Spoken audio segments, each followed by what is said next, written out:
अस्सलामुअलैकुम नाजरीन, मैं हूं अब्दुल अजीज़। 7H न्यूज़ में आपका इस्तकबाल है। रंगारेड्डी ज़िले शंकरपल्ली चौरस्ते के पास तेज़ बारिश की वजह से रोड बहुत ज़्यादा ख़राब हो गई है और लोगों को वहां से गुज़रते हुए बहुत ज़्यादा परेशानी हो रही है। आइए देखते हैं हमारे नुमाइंदे इम्तियाज़ की ये रिपोर्ट।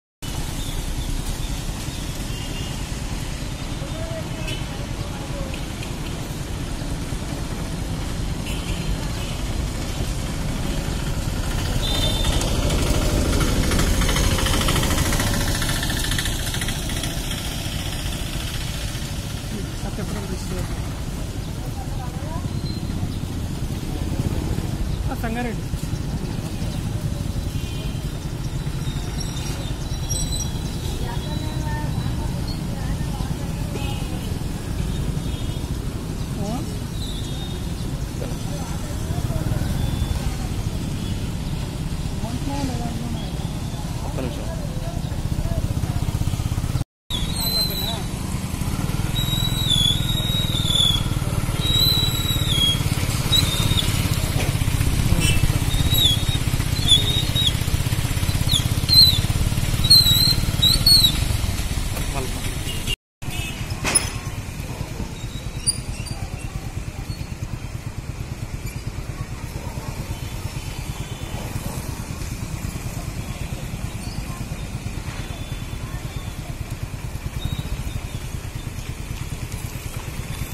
मोहम्मदिया शवरमा पिछले 10 साल से सारे हैदराबाद की अव्वलीन पसंद मोहम्मद इदरीस खान, मोहम्मद इमरान खान की लाजवाब पेशकश। मोहम्मदिया शवरमा पर आइए और शवरमा, कबाब, प्लेटर, ग्रिल चिकन बिरयानी खाइए या अपने घर पार्सल ले जाइए और अपनी दावतों के जायके को चार चांद लगाइए। हमसे कैटरिंग के लिए रब्त पैदा कीजिए और हमारी फ्रेंचाइजी के लिए भी कांटेक्ट कीजिए। हमारे ब्रांचेस मोहम्मदिया शवरमा, शमशाबाद, राजेंद्र नगर, रेती बली और pillar number 67 opposite Orient bank, Kadarbagh, Hyderabad.